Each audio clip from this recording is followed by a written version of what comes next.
Welcome back, and thanks for joining if you're new. This episode is a gardening episode.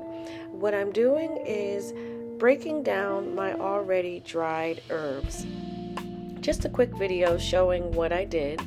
So if you'll notice these bags, I picked up these bags a couple years ago from Amazon, and they were supposed to be used for the flowers outdoors, like when you have sunflowers or different vegetables you want to keep the bugs off of. I hadn't been using them for the last couple of seasons, and I thought that a great way to use them would be for drying herbs. So I hung up the herbs about 3 weeks ago in the indoor garden and just let them dry out. And they are at a point where I was able to crush them up using the rolling pin and put them into freezer bags afterwards. So I have a bunch of mint, I had a bunch of sage, and basil and oregano that I had drying for about 3 weeks. And using the rolling pin helps out a lot. You could also just crunch them up by hand. But the key thing in doing this was taking it and putting it onto parchment paper, because it allowed for me to pour it into the Ziploc bag pretty easy. Separating the sticks afterwards wasn't too hard. Most of the sticks just stayed intact. As you can see, I have big pieces of sticks right there. So I just separated out the sticks, and then I did it off camera, so you don't actually see it right now. But once I had sifted through as much of the sticks as I could, and then put these into a Ziploc bag, I did also put a little dry silica packet in there. I wasn't too sure, being that it's pretty humid here, whether or not being in the Ziploc bag would affect the already dried herbs. So just as a little bit of insurance, I did also add that to it. So can't ever go wrong with adding a bit more protective options to your dried herbs. But I'm just proud of myself for even breaking this down and doing it, because last year I really did waste my herbs, and I'm trying to make a conscious effort to utilize everything that I grow. So having dried herbs at the ready will definitely help me out, especially with the cost of groceries these days. So I just continue to do the same process for each and every one of these bags until I got to the end.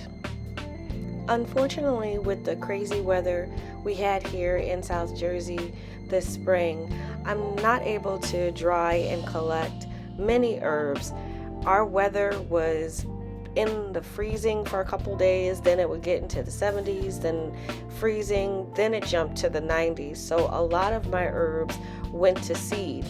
So for things like my thyme, I have a bunch of purple flowers growing on the thyme.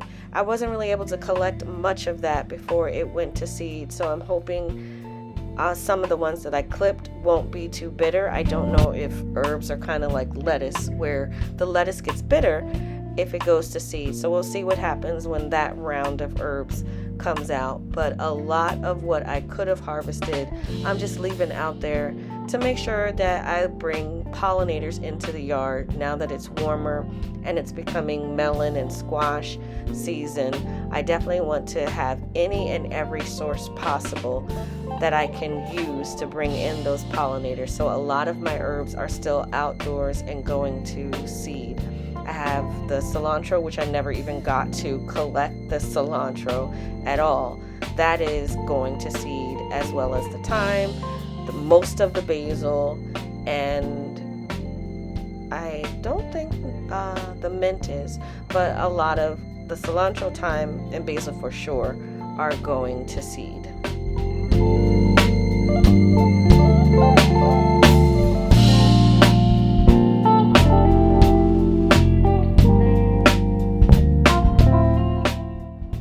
The mint is definitely going strong, and I have a ton of mint still to harvest and collect, even after collecting 3 of those sachet bags full of mint. But here's what I was able to harvest after drying. And then indoors, I've begun drying the garlic.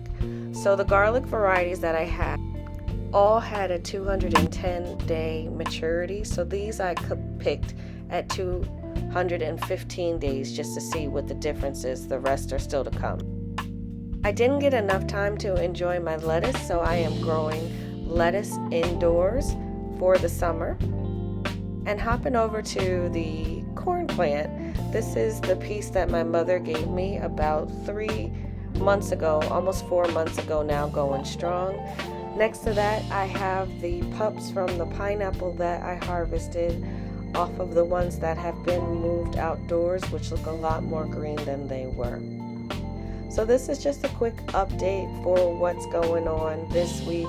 I do hope you've enjoyed the content. Please like and subscribe, and thanks for watching.